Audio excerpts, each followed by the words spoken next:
gain, telebista laukadekoa eta Netflix hilean 29 euro bakarrik ordainduta. Eta bi wifi mesh amplifikadore adimendun barne.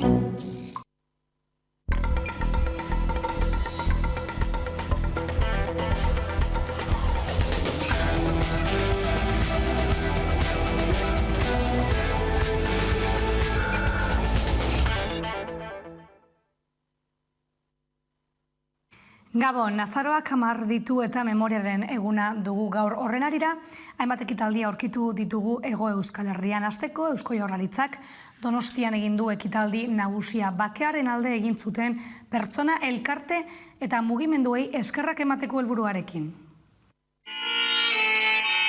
Gaur memoriaren eguna da Araban, Bizkaian eta Gipuzkoan, eta hainbat ekitaldi antolatu dituzte. Eusko Legebiltzarrak lore eskaintza parte hartzailearekin ospatu du gaurko eguna. Zuontzia piztuta egongo da egun osoan Cristina Iglesias artistak sorturiko biktimen omenezko gauerdiko iparrorratza eskulturaren aldamenean. Bakartxoteieria Legebiltzarreko presidentea buru Inigo Urkullu lehendakaria, mahaiko kideak, talde parlamentarietako bozeramaileak, legebiltzarkideak, Gasteizko alkatea eta Eusko Jaurlaritzako sailburuak izan dira bertan. Lore eskaintza parte hartzaile eginda lehenik eta 2 minutuko isiluna ondoren. Ekitaldia Agur Jaunak eta Andrea kantuaren interpretazioarekin amaitu da. Eusko Legebiltzarraren kanpoko ateak zabalik egongo dira egun osoan eta herritarrei lore eskaintzan parte hartzeko gonbita egin zaie. Bestalde Donostian ere Eusko Jaurlaritzak memoriaren egunaren harira ekitaldia egin du. Gogora memoriaren bizikidetzaren eta giza eskubideen institutuarekin eta Gipuzkoako Foru Aldundiarekin batera, terrorismoaren eta indarkeriaren biktimak horitzeko. Inigo Urkullu lehendakaria bertan izan da baita PP Ciudadanos eta Vox ez beste alderdi politiko guztietako ordezkariak ere.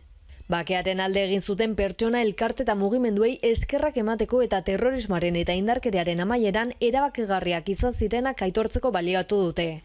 Ekitaldi hori ez gain Bilboko udalak eta Donostiakoak ekitaldi ban egin dute biktimen oroimenerako monolitoen aurrean. Bilbokoak Asilda Iturrizar parkean eginda eta bertan izan dira besteak beste Juan Mari Aburto Bilboko alkatea eta Unai Rementeria Bizkaiko aldun nagusia.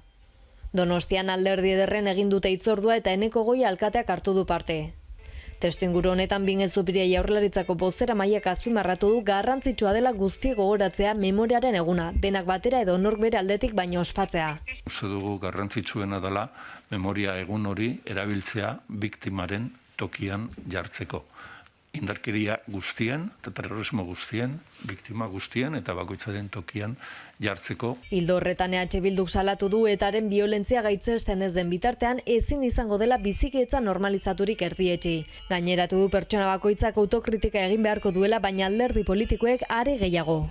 2010an aurreneko egin zenetik memoriaren eguna azaroaren 10an antolatzen dute, eraso terroristak hildakorik utzi ez duten egutegiko egun bakarra dela aintzat hartuta. Era berean, Etxerat elkarteak elkarretaratze bat egin du Gasteizen Frantziar eta Espainiar estatuek ezarritako salbuespenezko espetxe politikak eragindako biktimak gogoratzeko. Elkarteko kidea den Patrizia Belezek azaldu duenez, kontaera bakarra inposatuz ezinezkoa da memoria eta bizikidetza indartzea. Zentzu honetan ohartarazi du Euskal errepresaliatuen zenide eta lagunak minuak eta gaizki tratatuak sentitzen direla erakundeen aldetik.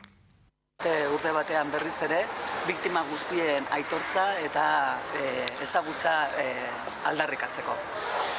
Ezin gera bizikidetza eta memoria bakar batera aiatu errelato bakar baten baitan.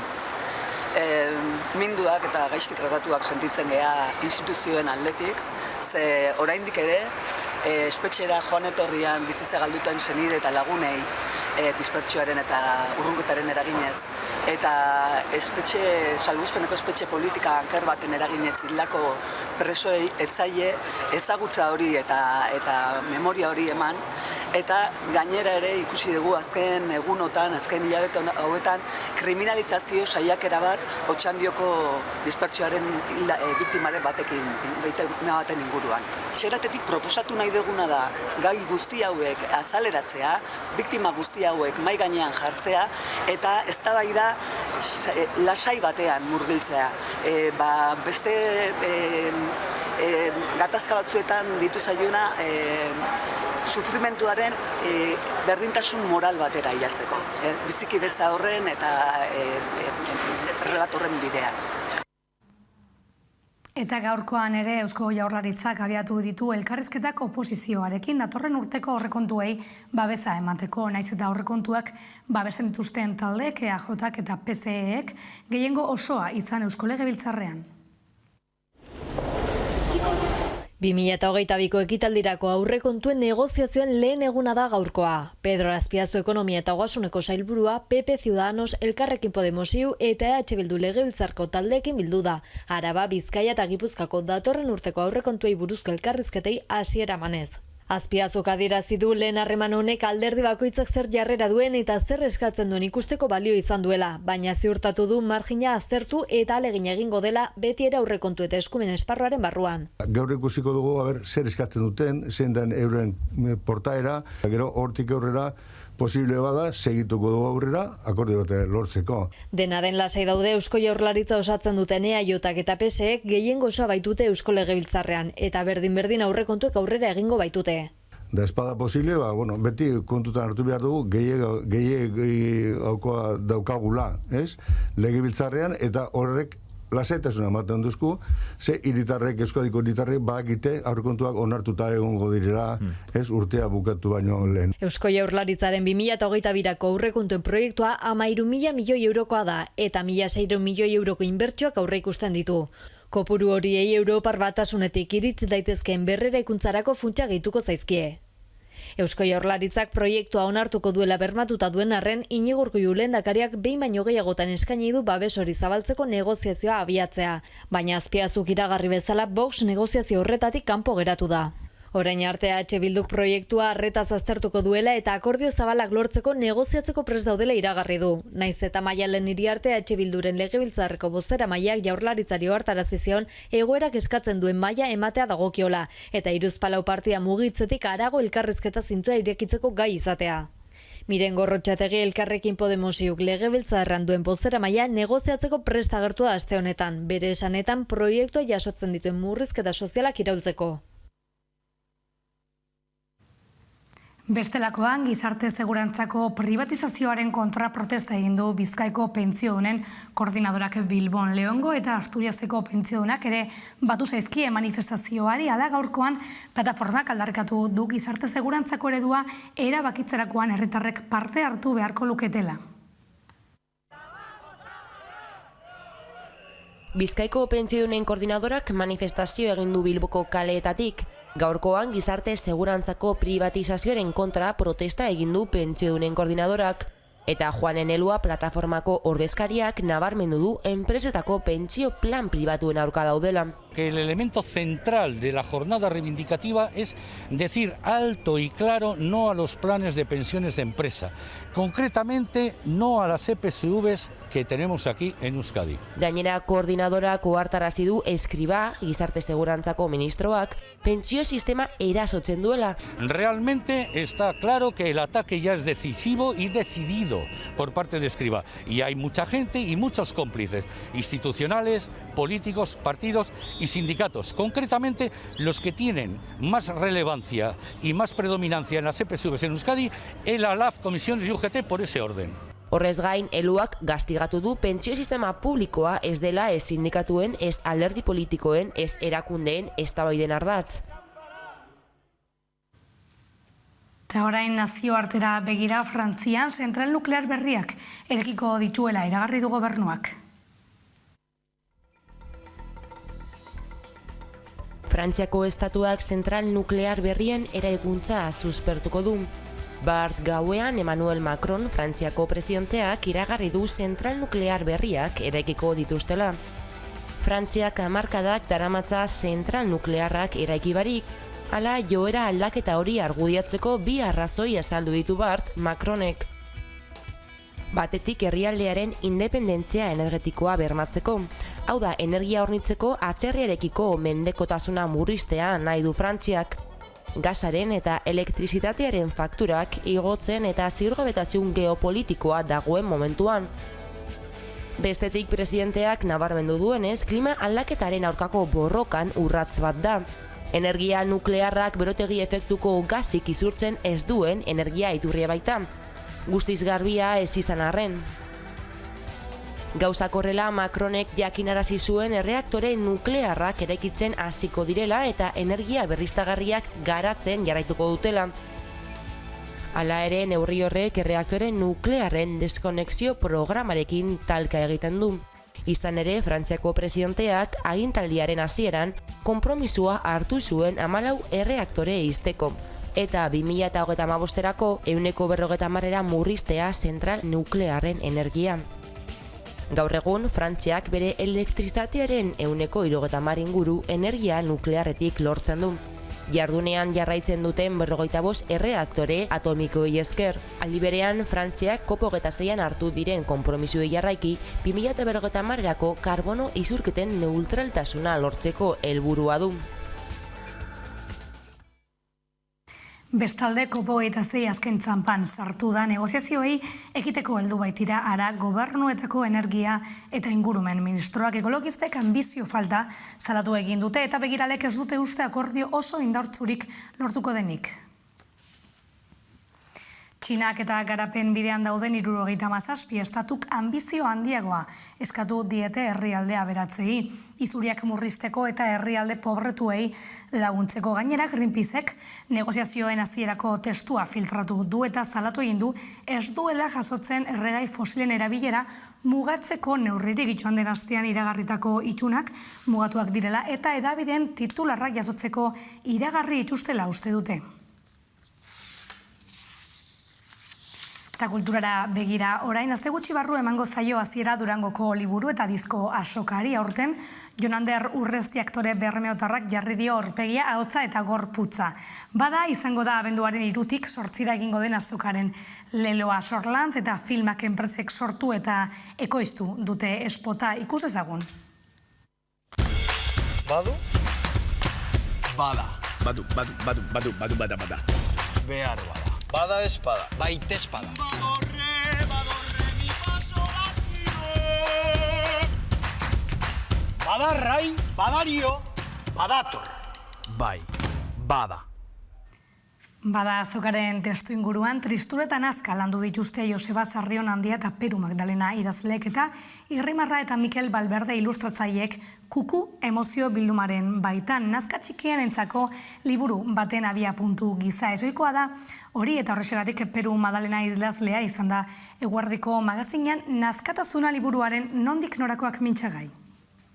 Nazkaren inguruan ume txikienekin aritzeko album bat da, gonbidapenero eskari horrekin egin zidaten dei, eta buelta asko eman ondoren, nazkaren kontua nola landu, azteko zer den nazka, nola sentitzen dugun, denok berdin sentitzen aldugu, garaiaren menpe dago, kulturaren menpe, etxearen menpe, bakoitzaren menpe, buelta asko eman ondoren, klik bat egin zen nire baitan eta arrankatu ezinik ataskatutan enbilena esan nion eure buruari. Peru, hartu ezak askatasunez nazkaren kontu hau. Eta hortik, bapatean sortu zitzaidan nazkatasuna. Bestelakoan, azaroaren 17 eta 18an ospatuko da Homeless Film Festival jaialdia. Bizitegi elkarteak jaialdiaren 6. edizioa ospatuko du Bilboko Bizkaia aretoan. Etzerik gabe dauden eta gizarte bazterketa pairatzen duten pertsonen ikusgarritasuna eta inklusioa du helburu jaialdiak zinema eta antzerki sozialaren bitartez.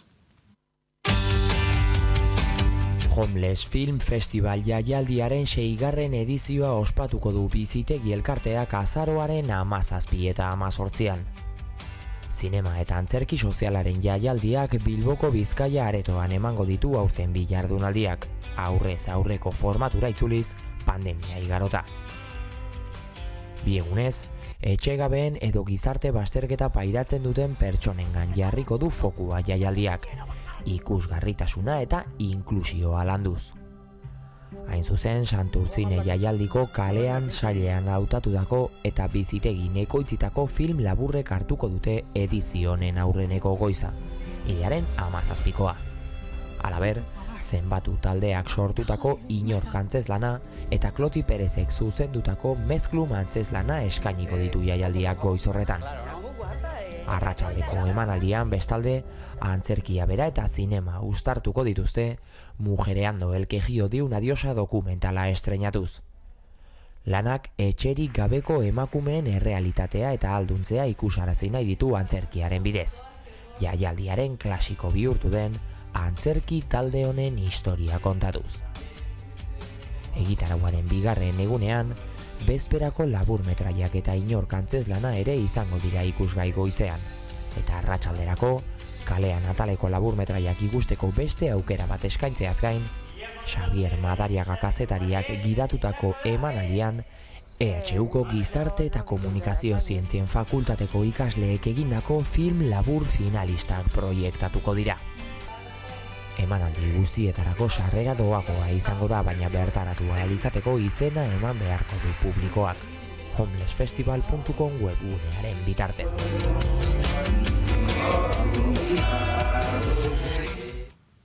Eta kultura arlotik kiroletara 25.000 parte hartzailetik gora izango dira igandean Behobia Donostian. Behobia Donostia lasterketa bueltatuko da aurten 25.000 lagunetik gora bilduta. Koronavirusa dela eta 25% murriztuko da parte hartzea, eta zenbait aldaketa egin behar izan ditu antolakuntzak. Baina iazko etenaldiaren ostean 56. edizioa ospatzeko modua izango dela nabarmendu du Fortuna Kirol elkarteak. Igandean ospatuko da proba, hilaren 14an. Hartu beharreko neurrien oinarrian maskararen erabilera egongo da. Derrigorrezkoa izango da musukoa eramatea irteera eta almugan, baina korrikalariek kendu ahal izango dute 20 kilometroko bidea egin bitartean. Halaber, osasun agintariek hala gomendatuta, anoa postuetan ez da solidorik eskainiko, ura eta edari isotonikoak soilik, eta ohikoa zen lasterketa osteko berreskuratze karpa ere ez da izango aurtengoan. Horrain truke, bukaerako anoa poltsak ohi baino produktu gehiago izango ditu. Irteerari ere eragingo dio moldaketak. Jende pilaketak txikitzeko 15 minutu gehiago luzatuko baitute korrikalarien irteera. Halaber, urteroko korrikalarien azoka ere ez da egongo lasterketa bukaeran. Aurten domina amaieran korrikalariek jasoko duten poltsa horretan sartuko du antolakuntzak, eta parte hartzaileei helmugatik ahalik eta azkarren ateratzeko eskaera egin die. Neurri horiek guztiek ahalbidetuko dute 2020ko utsunearen ostean, non Fortuna elkarteak Behobia Donostia birtuela ekimenaren bitartez bete zuten zuloa, aurten lasterketa egin ahal izatea. Hala ere, edizio birtualari eutsiko diote antolatzaileek aurtengoan ere. 20 kilometroko lasterketa bakoitzak nahi duen tokian eta moduan egiteko erronka botako die mundu zabaleko korrikalariei. Dagoeneko 911 lagunek eman dute izena lasterketa birtualean eta astebeteko epea izango dute 20 kilometroak osatzeko, ibilian zein korrika egiten eta nahi beste etapatan zatituz beti ere ezarritako astebeteko muga horretan.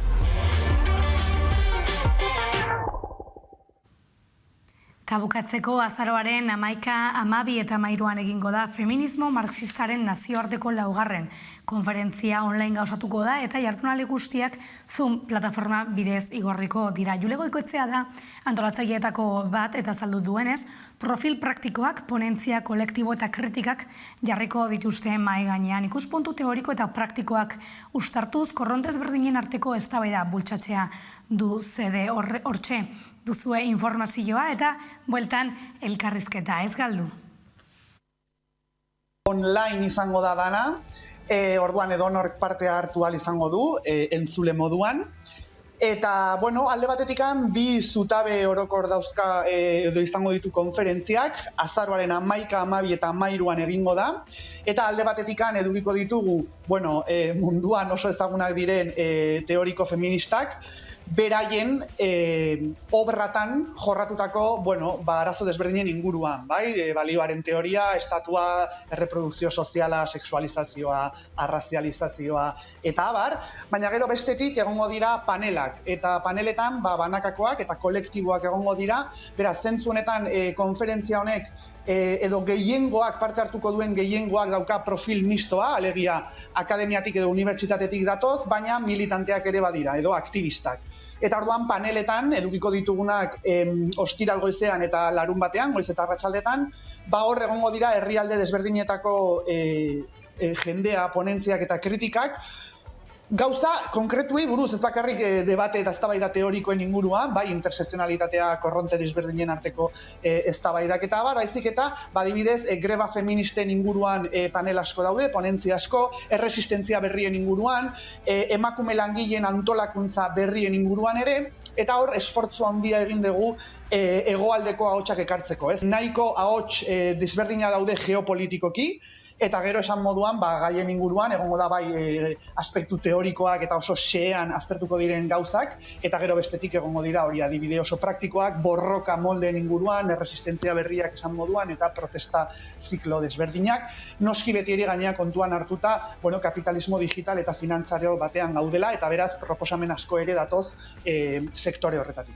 Alde batetikan, intersekzionalitatetik jorratuko dira gai asko, intersekzionalitatea bera ere jarriko da auzitan ibrikazioaren eta beste hainbat teorien ikuspuntotik, dekolonialak, transsozialistak, feminista materialista asko egongo dira ere, ez bakarrik feminista marxista tradizionalak, eta orduan zentzu horretan saiatu gea orain eztabaidan dauden gauzak ezkerrean eta pilpilean daudenak erdigunera ekartzen.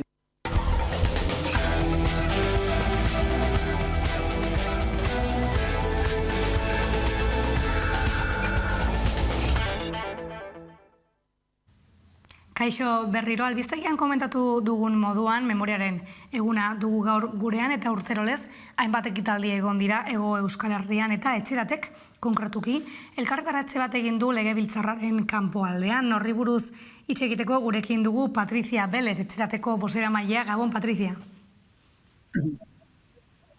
Kaixo, Gabon. Kaixo. Patrizia, memoria eguna dugu gaur, konteguzu zuentzat, etxerat elkartearentzat, zer da egun haue, nola bizitzen duzu ezuek?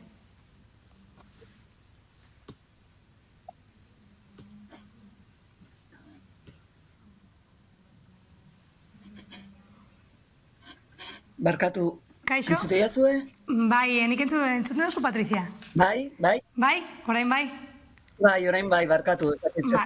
Lasai, nengoen ezanez, gaur memoria eguna dugula, eta, kontatzeko, badirudia arazo teknikoak izan ditugula, igual Patrizia galdu egin dugu.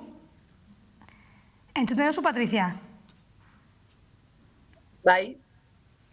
Bai, egingo dugu. Momentu bat, konpartitu izazkeran datuak. Vale, egingo dugu beste zaiakera bat, lortzen dugun, lasai. Arazo teknikoak izan ditugu, publizitatera joango gara pare bat minutu eta egongo gara bueltan, orain arte.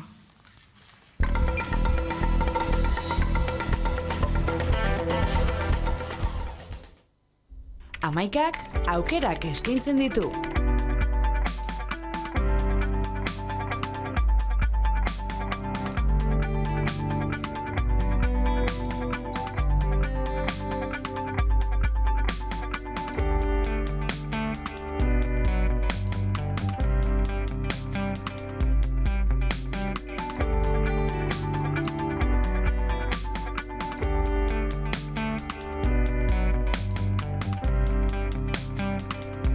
Eman aukera amaikari. Aukeran, amaika. Esaten omen dute bilbotarrok dena ematen dugula geure hiriaren eta geure jendearen alde.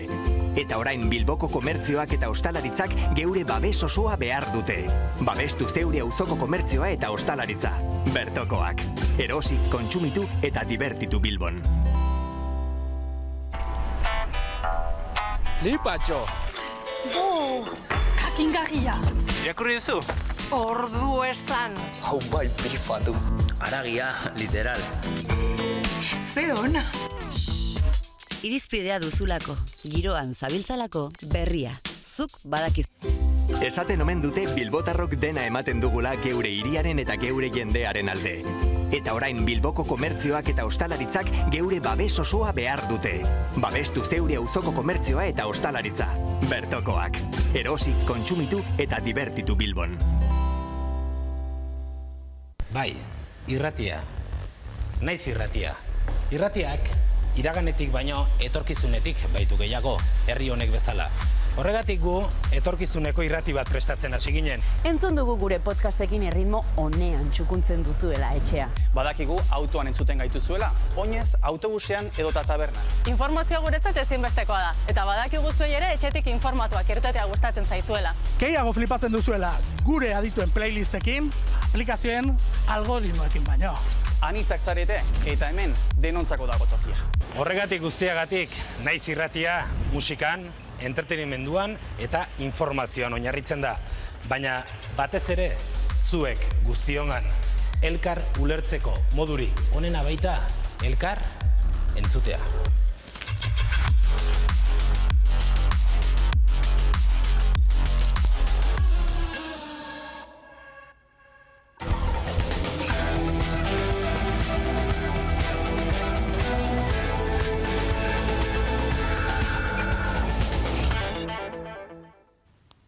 Bueno, beste zaiakera egingo dugu. Patrizia, gurekin zaude? Kaixo, orain entzuten duzu? Bai. Bale, nengoen komentatzen gaur memoria eguna dugula, konteguzu pixkat zuentzat, etxeat elkartearentzat, zer da egun haue, nola bizitzen duzue? Bueno, kontutan hartu behar dugu, 30 urte luze, 30 urte baino gehiago izan du direla salbuespetxe politika bat pairatu duguna, jarraitzen duguna pairatzen, baina, urrunketak eta dispertsioak 16 hildako eragin ditu. Baita salbuespeneko espetxe politika anker baten ondorioz 35 presok galdu dute bizitza espetxeetan, eta beste bilagunek bere buruaz beste egin zuten espetxean ezartzeko. Zetorkiona aurreratzen, ez? Orduan, guztiontzat, memoria eguna hau gogorra da, baina guretzat bereziki ze oraindik etzaile olako errekonozimendurik, etzaile aitortza egin espetxera zijoazten 16 lagun hauei, 35 lagun hauei espetxeetan bizitza galdu zutenak eta beste 2 lagun hauei. Bide luzea izan da, bide luzea izaten ari da, bagoaz gauzak aldatzen, baina oraindik asko daukagu lan egiteko. Gainera, bereziki mingarria da, gaur egun aurkitzea memoriaren eguna, badirudi poliki aurrera pausoak ematen aigeala denon sufrimenduak entzuten eta aurrera botatzen, baina azkeneko hilabete hauetan, preokupazioarekin ikusi dugu nola ilegalizazio edo kriminalizazio saiakera bat egondu den Otxandion dispertsioak eragindako hildako baten inguruan. Orduan, oraindik konsiente gehala lan asko daukagula egiteko eta 16 lagun hauen, 35 presoien eta beste 2 lagun horien memoria beste askoren artean oraindik aldarrikatzeko daukagula, lantzeko eta ezagutza lortzeko. Eta etorkizunera begira uste duzue edo subpertsonalki uste duzu egunen baten ekitaldi bakarra egiteko aukera egongo dela, hasi zenetik erabateko batasunik gabe gogorarazi izan da egun hori, ezta? Uste dugu oraindik gaudela memoria eraikitzeko momentuan. Ez dakigu momentu hori jatuko den, ekitaldi bateratu bat, edo prozesu hontan gertatzen ari den bezala beste eredu batzuk aurkituko ditugun bidean elkarrekin topatzeko, baina iruditzen zaigu momentu hontan, esan bezala, relato guzti horiek atera beharra dauzkagu, eraikiko dugu memoria bat eta bizikidetza bat errelato poliedriko baten baitan, eta ez errelato bakarraren baitan, eta horretarako etxeratetik eskatzen duguna eta proposatzen duguna da eztabaida honeri ekitea, baina giro lasaiago batean, sosegatuago batean. Eta orain tokatzen zaiguna da memoria hori eraikitzea, beldurri gabe, azalaretzea, min guztiak, eta gero ikusiko dugu etorkizun batean zen nola aurkitzen geran, baina landu beharra daukagu oraindik. Zuk zeuk esan duzu goizeko elkarretaratzean, oraindik nagusitzen da kontaketa zehatz bat, ezta? Nola lortu hori ez gertatzea, zer dago egiteke? oso zaila da galdera hori errantzutea, baina, bueno, oinarrian tokatzen zaiguna aurrera egiteko da empatia, elkar entzutea, eta beldurri gabe aurrera egiten saiatzea, hori errelato poliedriko hori eraikitzen. Eta Eusko Jaurlaritzari dagokionez oso mezu argia zabaltzen jarraitzen duzue, Euskadin daudenetako presoei espetxe sistema humanizatzeko irizpideak aplika diezazkien espetxe bilbide juridiko hori jarraitu ahal izan dezaten. Izan ere, kondenei dagokienez, arazo bat dago graduekin adibidez, ezta? Bai, oztopoak jartzen ari dira gerraduen. Momentu honetan ez dira gelditzen, preso bat gelditzen da lehenengo graduan, kontutan izan behar dugu aurreko udara arte preso guztiak, kolektiboko preso guztiak egondu direla lehenengo graduan, momentu honetan preso bat gelditzen da lehenengo graduan 1.2 aplikatzen bigarrengo gradu bidean, baina bakarrik 9 preso daude hirugarrengo graduan. Ez da normala, ez da, hau, islagatzen da, errez ikusi daiteke oraindik salbuespeneko espetxe politika baten aurrean gaudela. Beraz, eskatzen duguna, ez aplikatzea espetxe politika, salbuespeneko espetxe politika, eta humanizatuagoa izan dadila. Aldi berean, Espainiako gobernuari dispertzioarekin amaitzeko eskariarekin jarraitzen duzue. Nola doa, hurbilketa prozesu hori? Kontutan eduki behar dugu, oraindik 100 preso daudela Euskal Herriko inguruan. Oraindik 75 preso daude erkidegoan, Nafarroan ere batzu daude gerturatuak, baina oraindik 186ko kolektibo batetik 100 daude inguruko espetxetan. Ez dugu ulertzen, zergatik gertatzen ari den hori. Hasi ziren regularki trasladoak iragartzen, orain ematen du geldoago doazela, badago lekua, hori da legeak diona, hori da euskal gizarteak eskatzen duena, eta momentu honetan egoera hori daukagu. 21 preso estatu frantsesean, eta oraindik 100 estatu Espainiako espetxeetan Euskal Herriratu gabe. Eta dispertzioaren arira, instituzioek oraindik ez dituzte biktimatzat hartzen etako presoak bizitatzeko joan etorrietan hiltzen diren pertsonak, ez da hori, da zuek eskatzen duzue beste puntu bat. Bai, noski. Egia da, azkeneko urtean, beraien hildako pertsona hauen jaioterritan ezagutza eman zaiela. Eta eskatu dela berriz gertatu ez dadila, dispertsioa urrunketa, ze azken finean dispertsioa eta urrunketa aplikatu zenean, jakinen gainean zeuden, min bat eragingo zuela, mina eragin du, eta izugarria, eta min horien artean 16 hildako. Iruditzen zaigu, aurrera pauso bat dela, herri hauetan mozioak aurreateatzea adostasun zabal batekin, baina gaizki tratatuak sentitzen gea instituzioen aldetik, zergatik etzaien ezagutza ematen oraindikan pertsona hauei. Azken finean, gatazkaren beste ondorio bat dira, eta ezagutza eman behar diogu aurrera bizikidetza horretan eta memoria hori eraikitzeko.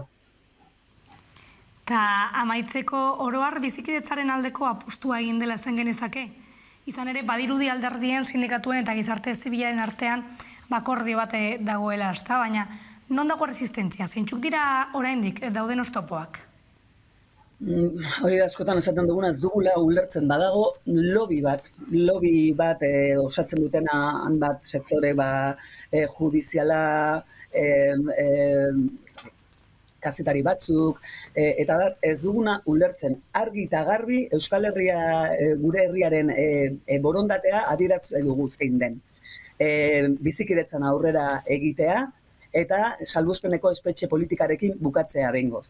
Eta ez dugu ulertzen oraindik zer resistentzia dauden, ze beldur eta ze oztopo jartzen dituzten ez usteko gure herriari aurrera egiten. Konpromezua nabarmena da, eta honekin bukatu behar dago, eta oztopoak jarraitzen dituzte, ez dugu ulertzen. Mila esker, Patrizia, gurekin tarteo pasatzeagatik jarraitu lanean animo horrekin eta besarkada handi bat. Mila esker zuei, besarkada handi bat.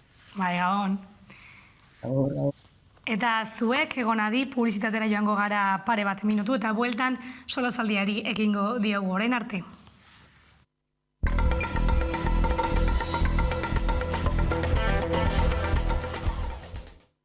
Kontxo, agirretxe eta duriz? Igirretxe. Idiriz. Primeren, esteki, gernek pipirrik, kirikiti. Txiliti. Pipirrikin? Tipititikin. Pipirrikin, tipititikin? Bik. Indi. Infinity duzunean, Dini aldatzen da. Zatoz Euskaltelera osoa Infinityrekin eta eskuratu 500 megako internet. 2 mugikor linea giga mugagabeekin. Telebista eta Netflix hilean 29 euro bakarrik ordainduta. Eta gainera, Samsung hau ere prezioaren barruan. Osoa Infinity, erabateko kalitatea eta aurrezpen infinitua. Birkiti? Gaur goiz irtengo dira alabak ingelesetik. Ordu bete lehenago iritsi beharko dut aie jasotzera. Tartetxo lasai hau aprobetxatuko dut.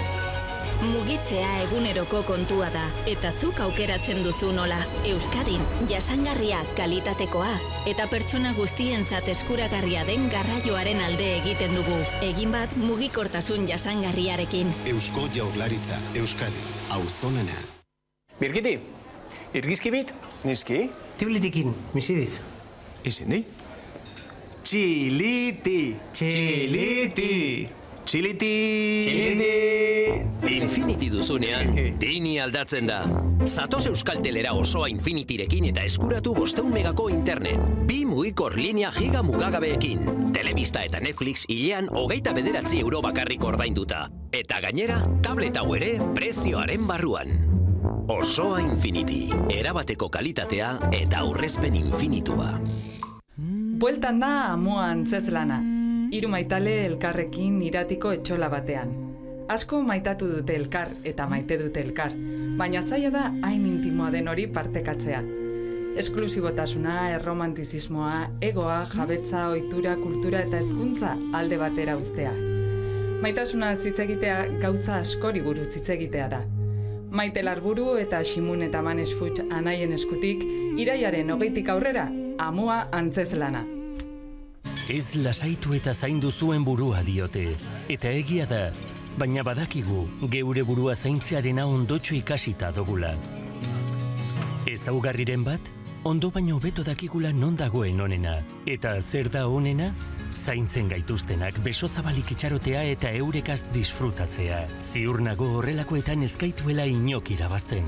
Ostegunetako pintxopotea, asteburuko kopak eta zuzeneko musika, jatekoak eta bazkalondoak, eta tabernan gureak itxaroten gagozan bitartean eskatzen diren errondak. Jada denok dakigu ostalaritzak ematen deuskon guztia. Gauza asko bizi izan ditugu honi eskerreta, duen garrantzia ez emoteko moduan.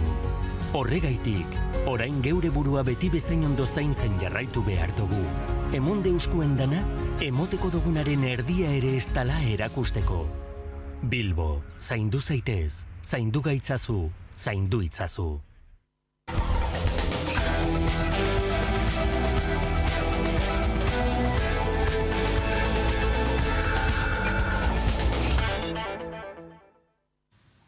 Gabon berriro bagaude solazaldian, gaur Nekanerekin, ondotorri. Kaixo Gabon. Eta Mikelekin, ondotorri bai. Eta, bueno, atzoko egunetara jarriko gara begira, atzo osatzemeatz torturaren prebentziorako batzordeak txosten bat arkitaratu zuen eta besteak beste, Espainiari eskatu zion presoak beren zenideen gandik gertuago dauden espetxeetara eramatea. Europako Kontseiluaren batzordeak etaren dezegitea 2018an, eta haren jarduera armatua behin betiko eten izana hartu du oinarri berezkaria egiteko. Europak dispertzioaren kontra, nola da posible orduan Espainiako gobernuak hori justifikatzen jarraitzea? Nik argituko nuke lehenik eta behin, ze medio ezberdintan entzun dut Europar Batasunak esan diola estatuari presona afera konpontzeko, eta ez da Europar Batasuna, Europako Kontseilua da, gauza ezberdinak dira. Hor, uste dut argipen badat behar duela, eta Europako Kontseiluak duen enterik garrantzitsuena politika publikoen arloan, bada giza eskubideen epaitegia, eta ez da lehenengo aldia, giza eskubideen epaitegiak Espainiar estatuari esaten diola, bai presoen afera, bai torturen aferan, kontu gehiagorekin ibili behar dela, edo gauzak beste modu batean egin behar direla. Atera duten informe horretan, soilik aipamen bat dago euskal preso politikoen inguruan, eta oso argi geratzen da, hurbilketa hori eman behar dela bai edo bai. Egia da pausu batzuk ematen ari direla, baina oraindik falta direla beste pausu batzuk. Eta gero, berriro ere jarriko nuko mahai gainean Espainiar estatuaren kalitate demokratikoa. Hau autore batzuk esaten zuten 80. hamarkadan Foucaultek adibidez, gizarte baten maila demokratikoa neurtzeko, ilunpean edo ezkutuan zeuden instituzioiek begiratu behar zirela. Besteak beste espetxeak, ospitale psikiatrikoak, CIE delakoak eta bar. Eta preso politikoen gaiaz aparte, informean agertzen da adibidez ospitale psikiatrikoen egoera oso larria dela Espainiar estatuan. Orduan, horrelako gauzak eta elementuak oraindik errebisatzeko daude eta konpontzeko. Bai, guztiz ados Mikelekin. Zoritzarrez ia urtero badaukagu informe horiek, baina gero Espainian bere jokabidea ez du zuzentzen.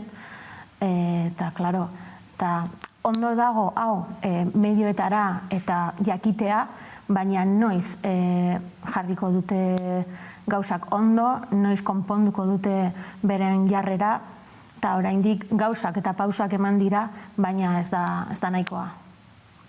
Hori zen galdera, espetxe politika aldatzea konponbidea litzateke ezta, baina noiz emango da aldaketa hori, eta nondik hasi beharko litzateke aldaketa hori? Nondik? Nik uste dut, aurreko programan aipatzen genuen pasaden astean, badaude eztabaida batzuk non gizartea aurrerago dagoen, bastakit gobernuak edo politika publikoak aplikatzen dituzten horiek baino. Eta uste dut gai hau horren adibidela, badago kontsentsu bat euskal gizartean nire ustez, presoen gaiari heltzeko, hurbilketa bati bide emateko, eta inkluso borrelako egoerei beste modu batean erantzuteko. Uste dut kontsentsu hori orain amar dela politika publikoen arloetara, eta egia da estatuan badagoela aukera leio bat, horri bide emateko, bidea hasi da, baina oraindik egiteke dago, baina bai edo bai, azpitik sortuko diren kontsentsuk emango dute emaitza ikusiko dute nola iritsiko garen ez, baina gauzako betzen doaz. Bai, eta gainera zoritzarrez nik uste giza eskubideak ezin direla negoziatu, eta ikusi genuen Otegiren bideotxoa esaten, onartu beharko dutela kontuak, egun preso atera ez, baizik eta politikak bermatzeko, eta, hazen nolako demokrazia daukagu legeak negoziatu baldin behar dira. Hori nabartzen du estatu mailan nolakoa den demokrazia. Eta nik uste du gero, estatuan badagoela partida bat, eta partida horretan elementu ezberdinak daudela, baina badagoela beste aukera leio bat, eta hori da Eusko Jaurlaritzak ez espetxen transferentzia izatea, eta hor nik uste dut irekitzen dela milaka aukera, gai honi beste modu batean heltzeko, eta bestelako politika publiko batzuk aplikatzeko orain ikusi beharko da, ea borondatea dagoen, ea baldintza dauden, edo nola doazen politika publiko horiek.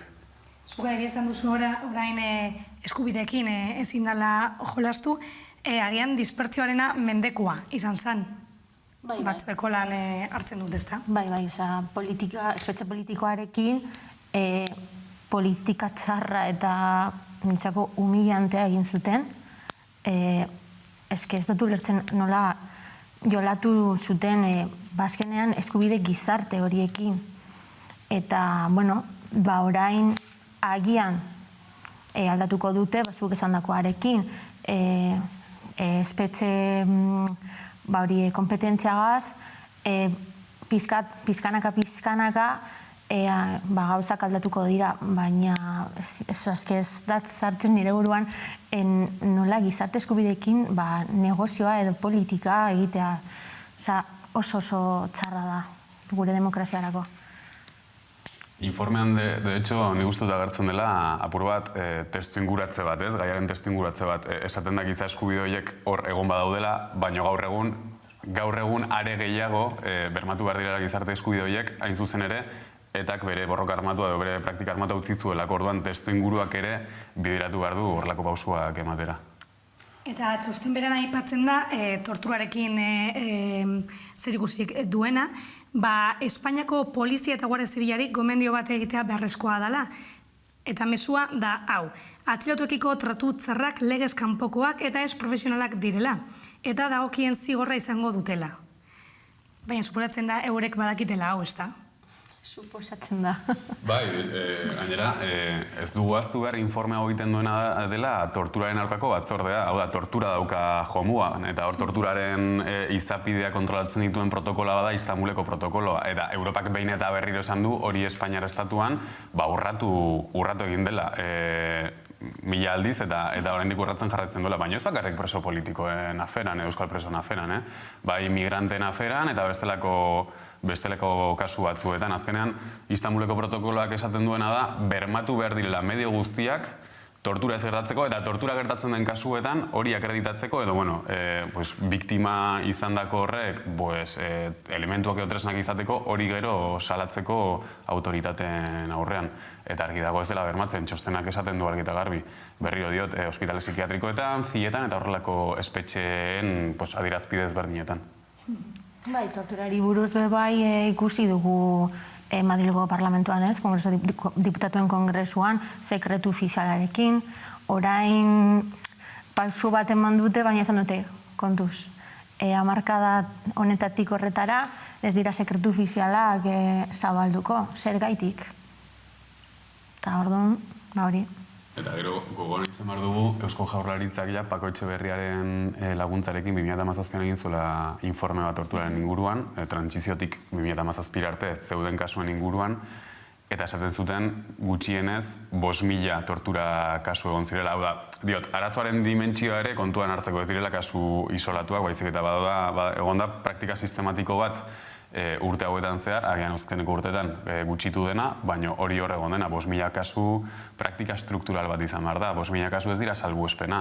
Eta gainera, 2017ko informe horretan esaten zuten, kasu batzuk ezin izan zirela erregistratu, 70. 80. hamarkadan ez direlako salatu inkluso, orduan, tamaina hartzeko ere, bada tamainako arazoa zuzen ere. Bai, eta, zuk esan duzu moduan, tortura, aspaldi egon da presente, ez bakarrik gure historiatikat, bebai. Eta barkamenaren afera dago gaur egune pixkate mai gainean. Nola ikusten duzue barkamenarena, zein pututaraino da hori konponbidea? Bueno, konponbidera heltzeko, nik usteko orain pausu asko beharko direla. Nik ez dut ulertzen nola batzutan jartzen den balantzan, bateko mina eta besteko mina. Ezin dira konparatu. Azken finean, mina oso pertsonala da. Kasuak oso desberdinak eta konparaketa hori ez digu helburu batera helduko. Eta horrezegatik nik pentsatzen dute barkamena oso pertsonala denez, agian, ez dakit, Maisabel Lasa egin zuen bezala, ez? Biktima asko daude bai, baina biktimen esaten duen gauzak danak errespetatu beharko dugu, danak ez dute berbera esango eta errespetu falta bizkat dago. Nik ulertzen dute Isabel pausuak agian gogorrak dira, baina haien pausuak dira eta errespetatu behar dira eta nik bere jarrera oso ona eta irudigarria da bestentzako. Respetua falta da, Mikel.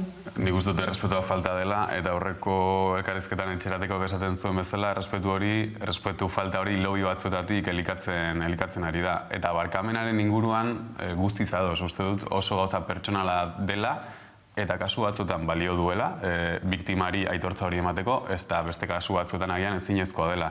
Ez nuke auzi moralak edo auzi etikoak, moralak gehien bat, auzi moralak politikaren esferara eraman. Uste dut horrek ez diola mesede egiten politikari. Uste dut printzipio bat erabi behar dugula honetan guztian, eta da, gaur egun egiten dugun horrek bi gauzetarako balio behar duela. Biktimei aitortza bat emateko, biktima guztiei, eta gero beste alde batetik, baldintzak jartzeko etorkizunean gauza horiek ez gertatzeko. Orduan, barkamenak enkaje bat baldin badauka, biktima eta biktimariaren arteko afera individual horretan, nik uste dut ondo egon daitekela, baina barkamen hori kondizion sine qua non bezala arlo politikoa eramatea uste dut akatsa dela, kasu askotan ezin da eman, eta Maixabelen kasuan horrela gertatzen zen. Eta bizikidetza hori lortzeko prozesuan edo pauso egokiak emoten ari gara? Nik uste dut baietz, baina pixkat faltatzen zaigu, ez da, batzutan ongietorriak edo isiltasuna, pizkat denok autokritika egin behar dugu, ze behintzat batzutan ez dugu gauzak ondo egin, edo ez dugu ez ere egin, esaten nuen bezala ez, isiltasuna bebai, konplizea izan zen kalteatzearakoan. Eta, bueno, nik ulertzen dut ongietorrien mundu arloan bere familia da, haiek bebai dekote min asko, baina eske niretzako ezin da konparatu biktima edo terroristaren mina, bai. Zuk ez duzu aukeratu biktima izan, baina zu terrorista edo bangante bat baldin bazara, bakizu, kalte bat egiten baldin baduzu, legearen aurka egin behar duzula, eta nik ez dut ulertzen hori, min hori konparatzea. Errespetatu beharko dugu min guztiak, baina konparatzea ez da bidea. Bizikidetza lortzen ari garen edo lortu dugun, hor, Jesus egurenek esaten zuen, etak bere ekintza armatua utzi zuenean, hori zela bakea, bake negatiboa dagoenako ez dago violentziarik. Nik jarriko nuke baietz, violentzia egon badago, baina beste arlo batzutatik, baina bake negatibo hori behintzat, uste duzentzu batean lortzen ari dela. Bizikidetzan ni ustez beste gauza bada, da bake positibo bat, da guztiak modu duinean bizitzea nahi dugun herrian edo nahi dugun gizarte horretan, eta horretarako pausu asko falta dira, bai biktimen erreparazioan eta aitortzan, bai presoen aferan eta bestelako afera batzuetan, eta horrek denbora eramango du, eta hor badukagu nik uste dut handicap bat, eta da, orain dela aste batzuk ateratzen zen, inkesta batean esaten zen, eta da, Euskal Gizartearen 70%ak atzean utzi dituela gai hauek. Orduan, bake negatiboa lortzeko, atzean uztea gai hauek ondo dago. Azten gara eta, bagoaz gure bizitza normalizatu hori egitera. Bake positibo hori lortzeko da, benetako aitortza bat emateko eta aurrera pausuak emateko, hor behar da bestelako lanketa bat, agian diskretua izango dena, lobby horien presiotik ategoteko edo fokuetatik ategoteko, baina behar da borondate bat gizartearen aldetik, bai? Osa, zati guztietatik, sektore guztietatik. Eta uste dut hor, behin eta berriro gai hau, bai memoriaren gaia, presoen gaia, biktimen gaia, mai gainean jarri behar dugula. Bestela, egon daiteke amnesia kolektibo bat, eta lehen esaten nuena, gure ekintza guztiak egon behar dira bideratuta, bi gauzetara, rekonozimendua ematera, eta gero bestalde batetik ez errepikatzeko bermea jartzera. Orduan, ariketa hori behin eta berriro egin behar dugu. Pasiboz bihurtzeko. Pasiboz bihurtzeko hori da. Bueno, eta atzoko beste gai bati helduko dio oraingoan, EH Bilduk lege proposamen bat aurkeztu zuen ate birakariak eragozteko, hau da. Lege bidez debekatu nahi dute goi kargu politiko bat izan dutenek zuzenean jauzi egitea enpresa handietako administrazio kontseiluetara. Maialen Iriartek egin zuen agerraldia eta nabarmendu zuen hau ez zela fenomeno berria eta beti alderdi jakin batzuetakoek egin izan dutela. Gaur egun ere adibide garbiak ikusten ditugu Euskal Herrian? Nik uste dut gai hau jarri dela mahai gainean azken aldian batez ere argiaren eta energiaren inguruko afera guztiarekin, ez? Hor, batez ere Carmonaren kasua daukagu, Madrideko soeren kasua, eta gainera bideoak dago, eta merezeka oso nahiko basati da kasu hauetan, ze, entzuten duzu pertsona gauza bat esaten eta gero kontrakoa egiten, ze gogoratu behar dugu Carmona joan dela Iberdrolara. Baina Euskal Herrian ere kasu asko ditugu energiaren mundu guztian, bai Josu Jon Imaz eta bai bestelako pertsona batzuk. Eta uste dut afera hau mahai gainean jartzea ezinbestekoa dela. Ez hainbeste kasu individual horiengatik, baizik eta politika bera ere apurtu bat duintzeko eta etorkizunean horrelako kasuak ez gertatzeko. Argi dagoena da, gaur egun daukagun marko juridikoak ez duela ematen. Gaur egungo marko juridikoak eta legeak ez direla nahikoak estatuan. Momentu honetan, estatuaren legearen arabera, 2 urte pasatu behar dira inkompatibilitate horiek ez ere zen usteko. Baina 2 urte horietan ere, sekulako trikimailoak egiten dira, pertsona batzuk esfera pribatura pasatzeko. Azkeneko kasua uste dut, ministra batena izan dela, Trinidad izenekoa, zeina fitxatu zuen Iberdrolak, baina Iberdrola joan beharran zuzenean, Iberdrolako filial batera joan zen, eta ja juridikoki ezin zitzaion ez ere esan. Eta EAen daukagun legedia, edo ez legediak ere, apur bat impunitatea bermatzen du, ze bada komisio etiko bat, baina horrek ez dauka inolako lotura juridiko vinkulanterik. Orduan, beti ere, horrelako gaiak mahai gainean jartzea positiboa da, bi arlotatik, bai legeen inguruan, hau da, juridikoki hori lotu behar da, baina baita ere kultura politiko aldatzeko eta gobernantza eredua ere aldatzeko, ze erroko arazoan ikustu dut hor dagoela. Baian jartzea, ondo iruditzen zai, baina batzutan pentsatzen dut pixkat demagogia egiten ari garela. Ze agian da, politikaren kontzeptu aldatuta daukagulako. Nik politikagintza ulertzen dut lan puntual bat, eta gero zure lanera bueltatuko beharko zenukela. Eta, klaro, diskurtsonekin batzutan ulertzen da beste moduan. Zu politikaria baldin bazara, ezin dozu zure lanera buelta, eta kontuz diskurtso horrekin. Behintzat horrela azaltzen baldin bada, nik uste politika kontzeptua txarto daukagula, eta agian ez dugu lertu zein den politika. Niretzako politika da momentu puntual bat, eta gero zure bizitzara edo zure lanera bueltatzea. Errebisatu behar dela hori lo de 2 urte pasata gero eta joten dira hori beste filial batera eta horrera, hori begiratu behar da. Baina kontuz demagogia egitea da hori, arago honekin edo tema honekin. Nik esan behar nuen, ez dela kasualitatea horrelako kasuak ematen direnean, guztiz ados, politika izan behar da dedikazio puntualedeko gauza bat, behintzat politika profesionala, politika askoz gauza gehiago dira, baina profesionala gauza puntual bat izan behar da, eta gero langile horiek bultatu behar dira euren postuetara. Baina gertatzen dena da, baduela pertsona batzuk, ardura politiko batzuk izan dituztenak, eta gero ardura politiko horien ondorioz, bestelako kontratazio modu batzuetan sartzen dira, bestelako onurako ekonomiko batzuk lortzen dituztela. Azkeneko kasua, esango nuke Darponena dela. Darpon egon zen osasungintzako sailburu bezala, eta gero fitxatzen du Keralty izeneko segurantza medikuko enpresa batean. Orduan, klaro, osasungintza publikoa defendatzen zaude zentzu batean, eta gero osasungintza publikoa privatizatzen ari den enpresa batera jauzi egiten duzu. Eta gainera enpresa horrek informazio privilegiatu izatea horrelako kontratazio publikoetan aukera hobeak izateko, uste du zalantzagarria dela zentzu batean, edo beste adibidatuko horritzen zait. Badago orain Bizkaia dorrearen afera guztia, ekintzaritza zentroarena, eta ekintzaritza zentroaren akreditazioa edo esleipena lortu duena, bada Atutxa,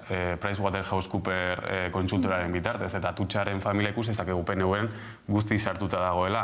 Hau da, arazoa ez da enpresa pribatuan egotea edo sektore pribatuan egotea, baizik eta arazoa da sektore pribatu eta publikoak bat egiten duenean, eta benetan hor, onura ekonomiko pertsona batzuk ematen direnean. Badakit muga oso lausua dela, Zer gainera gobernantza publiko-pribatuaren paradigma hori oso sartuta dago gaur egun, zoritxarrez nire ustez, baina hor mugak hobeto jarri beharko liratezke. Eta zuk esan duzun kasu hauetan, botere politikoa, botere ekonomikoaren menpe geratzen da, ezta? Hor dago igual arazoa. Beste adibidea jartzearren, Europako funtsen kudeaketa guztian, Eusko Jaurlaritzak enkargatu zion berriro ere PricewaterhouseCoopersi, Atutxaren konsultorari, ez proiektuen ejekuzioa, ze proiektuen ejekuzioa enpresa pribatuak imarko dute, baizik eta proiektu horren zerrenda, hau da, ekintza publiko bat edo planifikazio publiko bat izan beharko lukeena, kontsultora pribatu baten eskuetan uzten da, herri ereduaren inguruko eztabaida kontsultora baten eskuetan uzten da, eta kontsultora hori gainera noren eskuetan dago, pertsona konkretu baten eskuetan. Esango nuke hor, kultura politikoa aldatu behar dena, ez da inbeste lege konkretuak. Zuk esan duzu adibidez, neurri batzuk ezarri dituztera, edo oinarrituko zen, bat da 2 urte itzaron behar hori, eta bestea da, etika batzordea, etika kodearekin eta gobernu onerako organo independentearekin ordezkatzea. Eta hori ez litzateke egongo Jaurlaritzaren menpe, eta funtzionarioek osatuko lukete. Hori izango litzateke konponbide bat, adibidez? Agian bai. Baina, klaro, batzutan funtzionariaren arloan bebai dago hori. Ez da korrupzioa, baina bakigu denok daukagula gure militantzia edo gure ideologikoki ideiak, eta, klaro, nik uste batzutan parlamentuetan egiten duten ponentziak edo gauza horiek legeari buruz zerbait baliogarriak dira, batzutan ez. Batzutan, prentzan titularrak bilatzeko, eta gero ez da zer gertatzen. Eta orduan, baldin badugu gai hau benetan begiratu, hausnartu, eta hausnarketa sakon bat egin, agian hau ez da bidea. Nik usteet, legearekin edo tribunalerekin begiratuko beharko dutela. Batzutan, ponentzia hauek edo oso ez dute sakon egiten hori, hausnarketa. Eta batzutan pentsatzen dute politika egiten dela bakarrik prentzan titularrak emoteko. Claro, Eusko Jaurlaritzan gertatzen dena batzorde honekin nik uste dut ibarazo direla, alde batetik. Olatz Garamendiren eskuetan dago, hau da, sailburu baten eskuetan dago, eta horrek independentzia kentzen dio horrelako batzorde bati. Bi, ez dago tekniko ez osatua, ez dago funtzionari ez osatua, funtzionariak beti ere irizpide teknikoen arabera funtzionatu behar dute. Dago osatua politikari ez, politikari izan dako ez, hau da, ahalku batzorde bat ez hitz egiten ari gara. Eta hiru, zein da fera? Gaur egun dagoen legedia edo kodea aholku kode badela, irizpide kode badela. Ez daukala inolako vinkulazio juridikorik orduan. Claro, nahi badugu kontrol sistema publiko bat bermatu eta bestelako irizpide objektiboak bermatu, uste dut horri buelta bat eman martzaiola eta berriro diote. Hain lausoak dira ekintza politikoaren, ekintza publikoaren eta pribatuaren arteko mugak soluzioa ez dela bilatuko soilik horrelako ekintzetatik, baizik eta kultura politikoaren aldaketa batetik. Baina bidea egiten hasteko nik uste dut ez proposamena, baizik eta bestelako proposamen batzure kontuan hartu beharko liratezkela. Hain zuzen ere, objektibitate hori neurtzeko eta baita ere kriterio tekniko gehiago sartzeko baremazio horietan. Adibidez, txertaketaren kasu guztia gertatu zenean, hemen Santa Marinako eta Basurtuko ospitalean, batzorde etiko hau izan zen errebisatu zuen ere bai. Claro, baldin bago hau sartuta batzorde etiko horretan politikari bat, eta beste ez, batzorde bateko beste pertsona bat zer esango dute, eske ezin da fiskalizatu gobernu baten ekintza. Uste dut bestelako irizpide batzu beharko liratezkela hori fiskalizatzeko. Bai, horregatik esaten nuen, ponentzia edo bilera hau egitea, juridikoki pesua baldin ez badu, du esatarako balio. Eta, klaro, batzutan egiten dute, hori, nik horrela ikusten dute, titularrak, politika del titular deitzen dutena. Da, agian hor dago kosk, ez da objektibotasun hori bilatzeko aldaketa, zuk esan dozu ebieznekan aurretik, pixkat igual aldaketa sakonagoa egin barko genuke, legeak aldatu edo nola egin aldaketa hori, nola bilatu hori? Zein dira egin beharreko pausuak? Berriro dio, pausu teknikoak eta pausu kulturalak. Beste adibide da jartzearren, bagoaz berriro adibidetara. Ez dakik goratzen zarete, baina Euskal Lehiakortasunaren Tribunala de Autoridad Vasca de la Competencia delakoak ere esan zuen, bazeudela hor, konnibentzia publiko-pribatu batzuk, ez? 50.000 euroko kontratuak, baina gutxiokoak diren horiek, zuzenean esleitzen dira. Eta hor batzeuden bestelako praktika batzuk ez zirenak oso moralak behintzat. Ilegalak izatera ere iristen zirenak lehiakortasuna ez zegoelako. Moraltasuna, demoraltasuna. Baina hor bietan gertatzen zen, ez zen morala, bazegoelako nolabait ekintza politiko-publiko eta pribatuen arteko konnibentzia bat, eta ez zegoen lehiakortasunarik eta hori merkatu librearen kontra doa. Eta gainera, adjudikazio horiek bazijoazten enpresa konkretu batzuen eskuetara. Eta enpresa horietako buruak baziren, gobernutik oso hurbiltzen duen familia batzuen enpresak. Berriro diot, arazoa errokoa da. Arazoa niretzat bada ekintza publiko-pribatuaren ulerkera hori.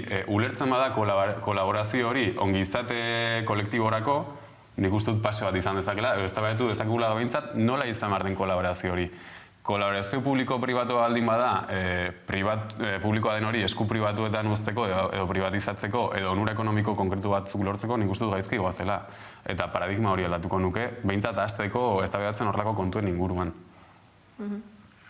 Gaurko gai handiarekin joango gara orain, memoriaren eguna dugulako gaur gurean. Eusko Legebiltzarrak 2010ean erabaki zuen azaroaren 10 terrorismoaren biktimak oroitzeko eta omentzeko eguna izatea. Gaurkoan ere, Hainbat ekitaldi antolatu egin dira, Jaurlaritzak eta Gogorak Donostian egin dute ekitaldi nagusia, PP, Ciudadanos eta Vox ez dira izan horretan, eta Etzeratek Legebiltzarraren kanpoaldean egin du elkarretaratzea.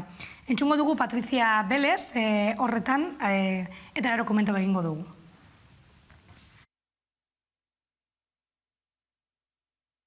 Eta ezagutza aldarrikatzeko. Ezin gera bizikidetza eta memoria bakar batera aiatu errelato bakar baten baitan.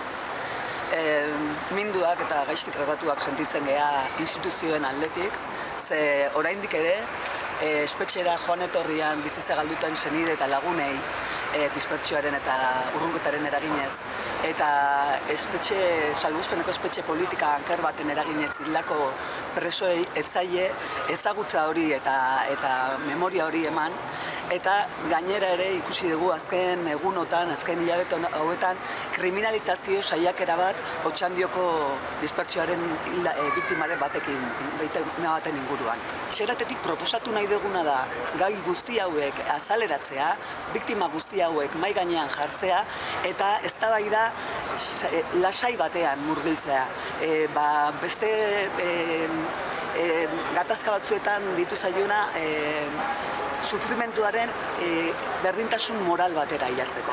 Bizikidetza horren eta relatorren bidean.